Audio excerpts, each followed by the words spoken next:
Vamos resolver esse exercício aqui, é o número 1 do teste 8. Dado uma família de conjuntos, que é uma partição de um conjunto A, o exercício pede para a gente dizer quem é o conjunto A, qual é a relação de equivalência induzida pela partição, qual é a classe de equivalência do elemento 2 nessa relação de equivalência e qual é a partição induzida pela relação de equivalência. Quando a gente tem um conjunto finito, é bom a gente fazer uns desenhos, ajuda a gente a entender o que está acontecendo. Então vamos representar o conjunto A assim. Se a gente tem uma partição de A que tem 3 subconjuntos aqui na partição, é porque o conjunto A está dividido em 3 partes, vamos dizer assim.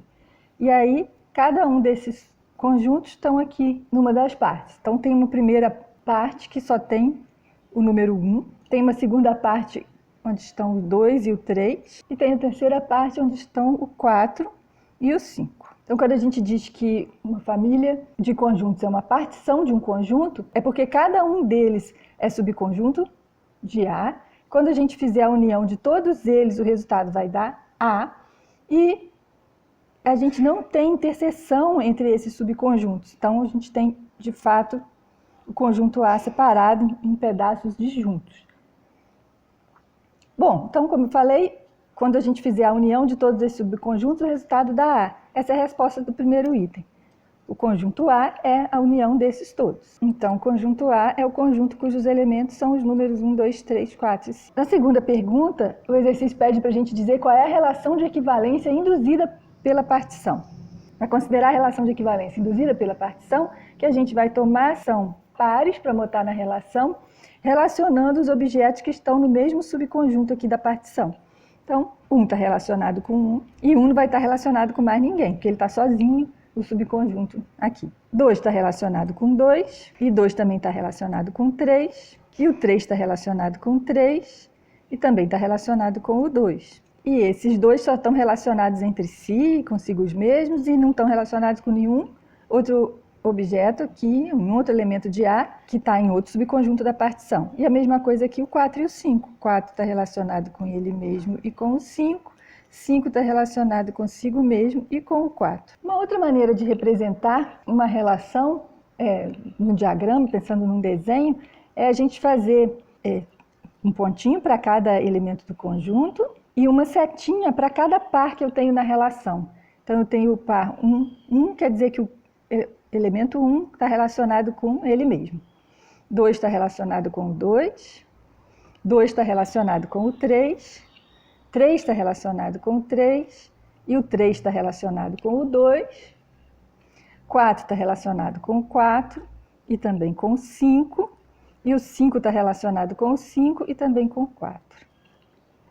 O que a gente tem, então, é que quando a gente tem uma relação que é uma relação de equivalência, todo objeto tem que estar relacionado consigo mesmo. 1 com 1, 2 com 2, 3 com 3, 4 com 4, 5 com 5. O que quer dizer aqui no desenho que cada objeto tem que ter uma setinha ligando ele com ele mesmo. Tem que ter um lacinho desse tipo, uma alça. Porque a relação é reflexiva. Se eu tenho um objeto relacionado com o outro está relacionado com um.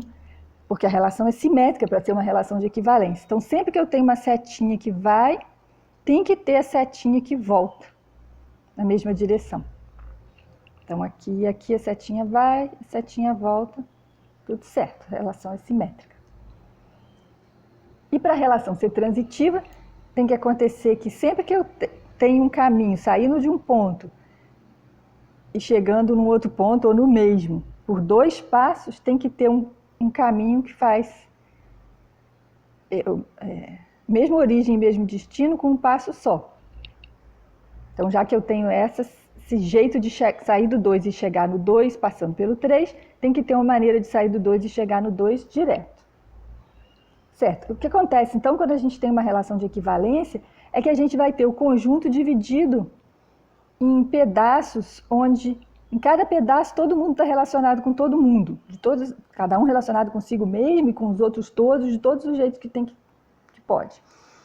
E entre os pedaços, ninguém está relacionado com ninguém. Ou seja, dada uma relação de equivalência, a gente tem uma partição do conjunto. Então, a letra D, que pedia a partição induzida pela relação de equivalência, é essa aqui, é a mesma. A partição induzida por uma relação de equivalência induzida por uma partição é a própria partição original. Então, essa é a resposta da letra B aqui, e para a letra D, a partição induzida é a própria partição original. Claro, tá bom, só falta a gente olhar aqui a letra C. Qual é a classe de equivalência do número 2? A classe de equivalência de qualquer elemento são todos os elementos que estão relacionados com ele. É o subconjunto ao qual ele pertence lá na partição. Então, se a gente fosse olhar para a relação de equivalência, a gente ia pegar todos os objetos que estão à direita do 2 em qualquer par. Tem o 2 relacionado com 2 aqui, tem o 3 relacionado com 3 aqui, e o 2 não aparece na primeira coordenada em mais nenhum lugar. Quais são os objetos que estão relacionados com o 2 segundo essa relação de equivalência? Tem o 2 e também tem o 3. Depois que a gente fez o rascunho, a gente volta a reler as perguntas para poder escrever a resposta. Número 1, pergunta era qual é o conjunto A? Tá aqui. Então a gente escreve bem bonitinho. Conjunto A era esse aqui. Essa é a resposta do item A. No item B, a pergunta era qual era a relação de equivalência. A relação de equivalência é um conjunto de pares ordenados, é essa daqui. Sem preguiça, escreve tudo de novo. E aí aproveita para escrever de um jeito talvez mais fácil de lembrar. Para ser uma relação de equivalência, todo objeto do conjunto tem que estar relacionado consigo mesmo, para ser reflexiva. Além disso, sempre que a gente tem um par, a gente tem que ter o mesmo par invertido, para ela poder ser reflexiva. E ela ainda tem que ser transitiva, que é uma propriedade mais difícil da gente verificar, que ajuda sempre a gente pensar no desenho naquela ideia. Toda vez que eu tenho um caminho que sai de um ponto e vai até um outro ponto, ou ele mesmo, passando por um ponto intermediário, tem que ter um caminho direto. Bom, essa foi a letra B. Letra C, qual é a classe de equivalência do número 2? A gente tinha calculado aqui, a classe de equivalência do 2 é essa. E, finalmente, qual é a partição induzida por essa relação de equivalência? É a partição original. A gente já tinha feito aqui. Na letra D, a partição induzida pela relação induzida pela partição é a partição original. E a gente podia escrever assim também, se quisesse.